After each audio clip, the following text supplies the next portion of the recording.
Good evening, everyone. My name is Michael Fure, and I would like to welcome you to the launch of Paul Clements' new travel book, Shannon Country, A River Journey Through Time, published by Lilliput Press. Paul is going to tell us about his journey, which was completed in 2018, and I will ask him a few questions. To start with, Paul, you have written a number of great books about different parts of Ireland. What was it about the Shannon that inspired you to take it on? Well, thank you very much, Michael, first of all, for the introduction. Yes, I had written a couple of books about Ireland. I did one in the mountains some years ago and one on the west coast, the Wild Atlantic Way, and I did a book on the Burren. And for those books, I was frequently crisscrossing the River Shannon, but I never stopped or paused long enough to look at it properly or absorb it in any way or to take it in. Yet I knew it was a rich source of material because rivers are tremendous sources for writers. They have a beginning, a middle, and an end. I think Philip Larkin said it was a beginning, a muddle, and an end. It would make a very good book. But they're perfectly calibrated to a travel writer's requirements. And you have this linear journey that starts from the Shannon Pot and goes right through to the estuary. So it was the perfect opportunity, I felt, to get to know the river and to write about it. I did the journey intermittently over the course of a year by driving to the area and then some cycling, walking, and of course boating along stretches and going out to islands. Yes, indeed. You mentioned your starting point was that legendary source of the Shannon Pot in Cavan. But I believe you stumbled upon a colourful and rather bizarre scene there. Well, I did indeed, Michael. Most books about the Shannon discuss whether the river begins on the side of Cuilcagh Mountain, which is in Fermanagh, or at the Pot itself, which is the traditional source, of course. Yeah. But that had all been documented in many books, and I didn't want to go into that territory yet again. So I came across a group of women who were venerating the river, if you like to say. It's a very colourful ceremony. They were singing to it and honouring the river. They had candles. And it gave me a great bit of colour as a starting point, simply.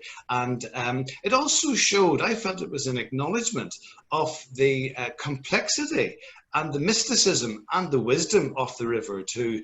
And it was actually helped even more by the fact that I was trying to take some photographs of them on my phone.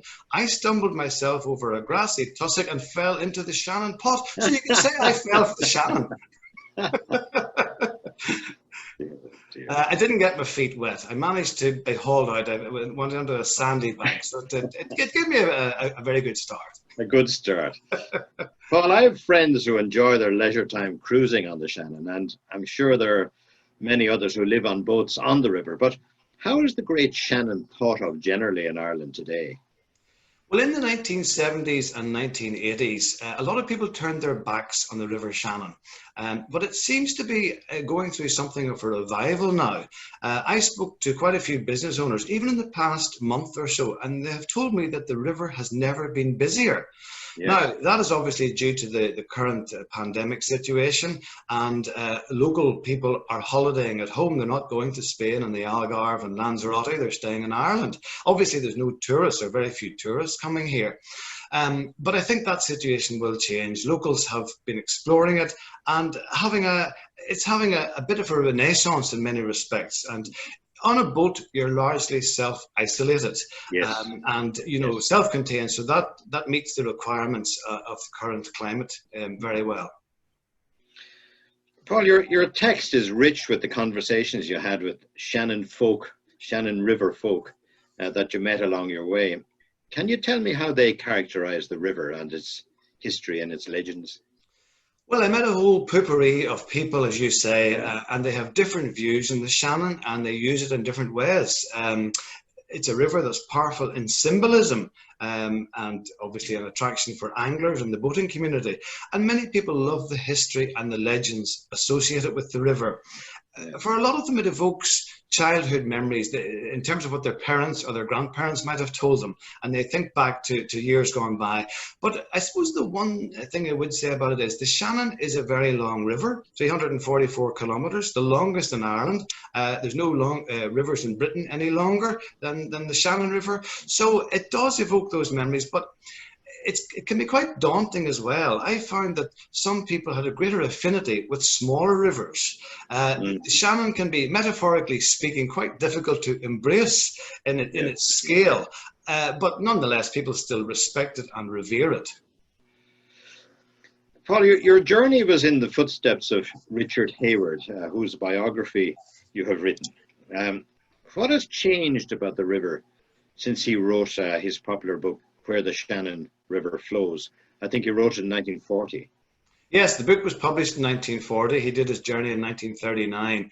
And I suppose really the River Shannon itself hasn't changed very much. It still bends and kinks in the same places, more or less. There's that loop at Jamestown where it goes back on itself. And certainly it has been dredged and drained, and it has silted a lot more over the years. But Ireland, of course, has fundamentally changed, as we know. What interests me is the landscape. And I'll just give you one example. Slieve Bawn Mountain in Roscommon. There aren't many mountains in the Midlands of Ireland, but there are some hills. This is just north of Lanesborough. In Hayward's day, it was a bald mountain. Today, that mountain is covered in quilcher forests, electricity pylons, and 22 wind turbines. So it's got a completely different complexity. And that's what's one of the things that fascinates me. Yeah, one of the things that must have changed since Hayward's time was access to the river by car. How do his experiences then compare with the ones you had in 2018? Well, you're right. One of the biggest differences has been in the roads since Hayward's day. He was driving along the roads with a convoy. His car was towing a caravan, and he had a cameraman and a photographer and a woman doing the map. So there's quite a crowd, and local people would have trailed along behind them. But he described the road that ran from Ruski to Tarmanbarry as a dirt track. And it really would have been clouds of limestone dust that were thrown up. And he said that when we drove along it, this dust and grime got into our hair and into our eyebrows. He said we aged 30 years in 5 minutes. So what I did for my journey was I drove along that road. Obviously, it's been fully tarred. It's got nice bungalows and satellite dishes alongside it, as you would expect. But it is marketed these days as the East Roscommon Scenic Drive. So that's a bit of a difference. And you can't really see the river because there's a lot of tall trees and shrubbery and hedges. So the river's traveling almost incognito along that stretch. Yeah, yes, indeed. Hayward was, in his book, is quite outspoken about issues such as protecting the built heritage and protecting history, as it were. What would you think he would say about the Shannon today? I mean, would he be pleased with the developments that have taken place? I think he'd be very pleased at the fact that Fáilte Ireland and Waterways Ireland are developing it in many different ways, especially through its leisure activities. Although I think the cynic in him might say, not before time.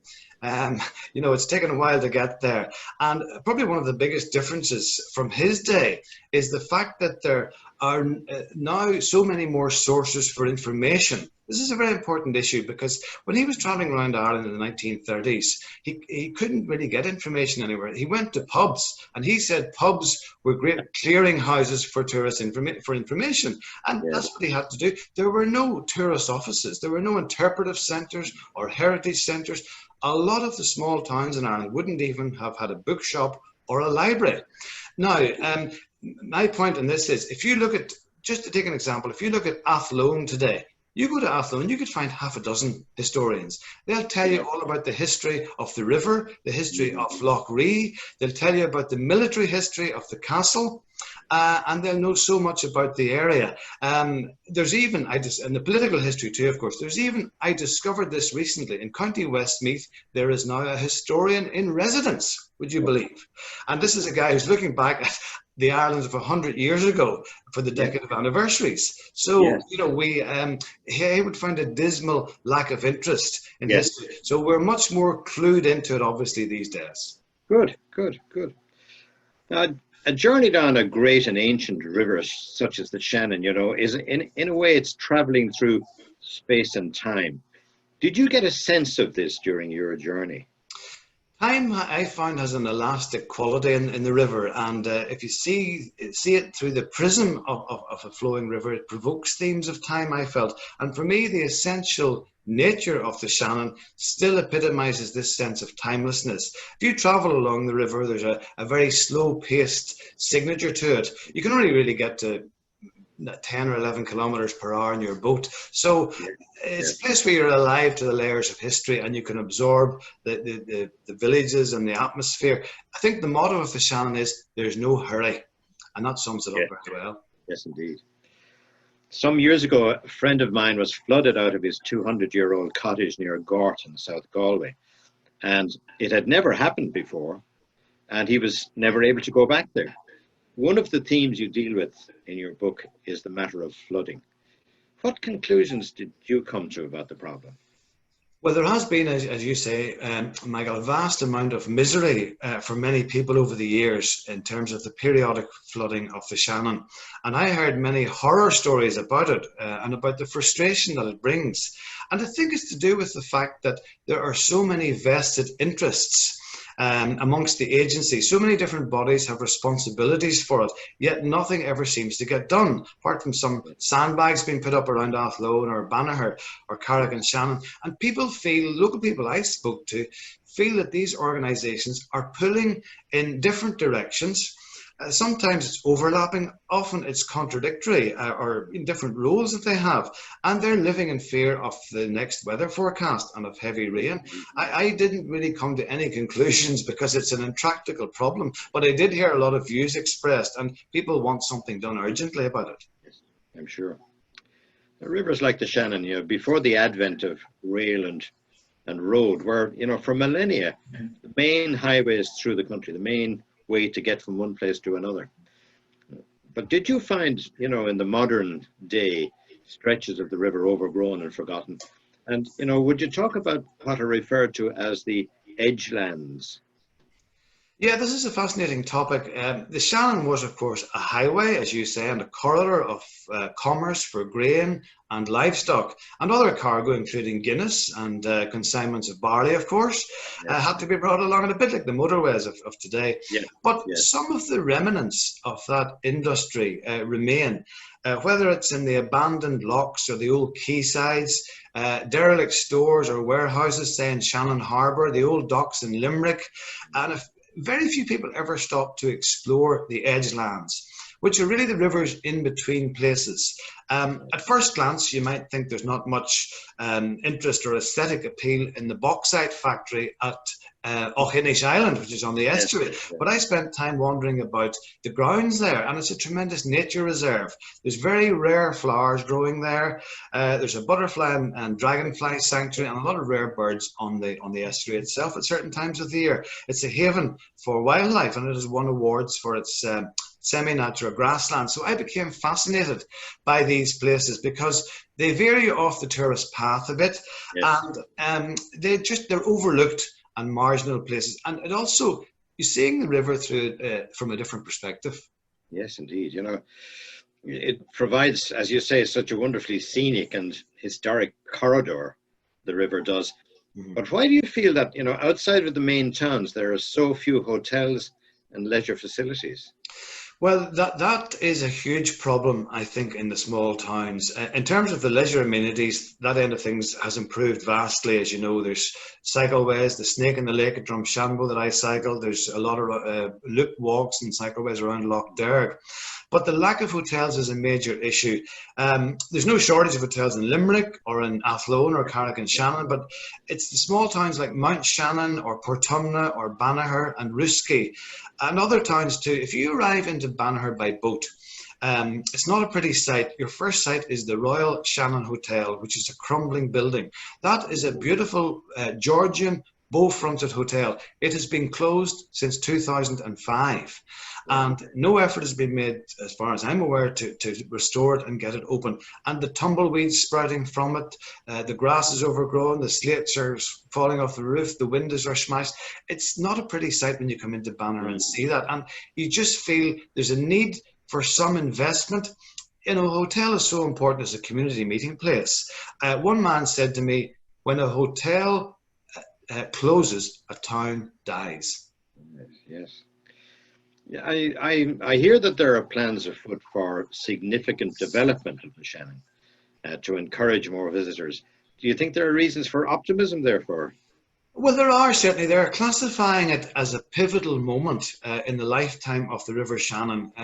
Waterways Ireland have produced a master plan, which is coming out at the end of September, when they'll launch it in conjunction with Fáilte Ireland and with local authorities. So they have put it out to consultation. They've been reviewing the submissions, and they're going to make this public soon, as I said.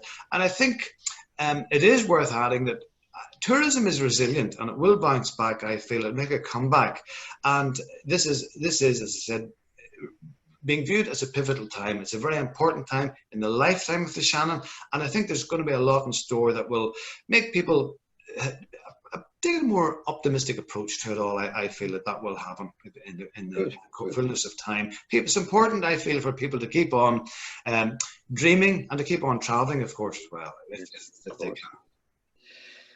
Paul, you know, the great rivers of England certainly inspired English poets and writers. You know, does the Shannon similarly inspire the Irish? I think there's no doubt, Michael, that the Shannon is a wellspring for a whole raft of poets, artists, writers, musicians, sculptors. You can list a whole lot of people who have been influenced by it and how it fires their imagination in many different ways. You could go back, in fact, 90 years ago to see how the artist Sean Keating was influenced by the building of the Ardnacrusha hydroelectric power station. He did some marvelous paintings of that river, reflecting again the Edgelands, the industrial side of things. And on my travels, I spoke to a sculptor, to give one example, Michael Casey, who is on the eastern side of Lough Ree, and he makes, he's a showroom at Barley Harbour. Now, he's a visionary artist. He makes pieces from bog oak. Yes, that is a semi-fossilized wood that has been in the bogland for thousands of years. And he produces these wonderful mythological creatures and animals and pieces of furniture. So the river and the lake and the bogland have been part of his imaginative territory for over 60 years. Right. And he works there with his son, Kevin, now, a tremendous artist. Yes, I've seen his work. Fantastic work. It's fabulous, yeah, yeah. The Shannon is a very long river. It's laced with so many fascinating, beautiful and historic places. You know, what are the particular highlights that remain vivid for you? One of the things I would say is that there's a feel-good factor to the Shannon light, especially when a rainbow breaks through and you're looking at the river from the bridge. And you also frequently find these magnificent pilings of wispy clouds, cirrus clouds, created by the sense of space and the wide skies, because there's not too many mountains there, as we talked about. So these cloud shadows race over the river, and the play of light I found that was fascinating, rippling the water. One woman told me, this is in relation to the estuary, that the spears of light along the estuary were known to her mother as the light of heaven. Oh, it's a very romantic phrase. You can put your own interpretation of what that means. Yes, but it's certainly that was one thing. The other thing, you mentioned special places, just one that I would highlight is the Rindoon Peninsula on the west side of Lough Ree, which is a tremendously atmospheric site. It's littered with the ruins of a lost medieval village. There was a hospital and a harbour there, a Norman castle, and you can still see the remains of the castle and the church. And there's a large wall dating from the Middle Ages, and the stonework of that wall has been conserved and protected by local people. There's a great interest now in community archaeology in Ireland, and that's 8 centuries old. That whole area, I feel, is vastly underappreciated. Yes, yes, indeed. Having spent a considerable time along all those different parts of the river during your odyssey, what special characteristics of the Shannon stood out for you? One thing I would highlight there, Michael, is the certain atmosphere, and that's partly to do with smells. There's that delectable perfume of coumarin, which is the newly cut hay you get in the summer, and you have that in many parts of rural Ireland, of course. Yes. And it's redolent of childhood summers. Also, if you crush the aromatic water mint, you get this on the callows south of Athlone. That's got a little minty scent that percolates the air. And of course, I spent time at the Banagher Horse Fair, where you get a different type of saccharine scent, I would have to say. But it's one that stays with you for a while, and it lingers quite heavily in the air. But in terms of the special characteristics that you mentioned, for me, I think the Shannon reflects more than anything else the spirit of the people who live along the river, and the soul of Ireland in that sense. And when it comes back to it, for me, it's the stories from the local people, the history, the legends, the landscape, and the mythology. That creates a memorable and a lasting impression. Well, thank you, Paul, for those insights into the riches of our great River Shannon, and for your book, Shannon Country, A River Journey Through Time. And indeed, thanks to all our Zoom viewers for tuning in. Thank you very much indeed, Michael. I appreciate your time and your incisive questions. Thank you.